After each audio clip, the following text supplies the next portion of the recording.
Welcome to the slop farm. Enjoy the video. You start by confirming the hydraulic fluid, connections, and safety systems are ready.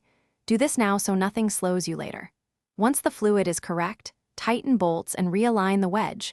Looseness wastes power and time. Make sure the base is stable and arrange logs by size to reduce handling.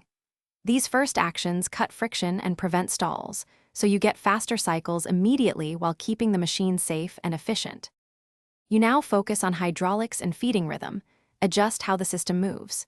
Change to the correct oil viscosity for your ambient temperature so the pump flows optimally, and fine-tune the relief valve and flow control to shorten advance and return times without overpressurizing.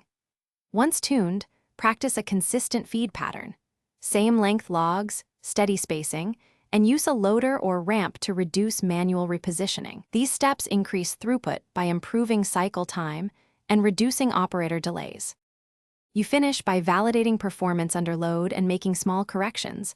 Run several full cycles while watching pressure and temperature, then note cycle times.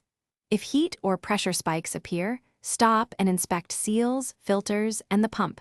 Replace worn parts and sharpen the wedge to restore cutting efficiency. Keep a maintenance log to track improvements. If the splitter remains slow, check for pump cavitation or a clogged suction screen. Those issues cut flow and rob speed, and they need immediate repair. Thanks for watching.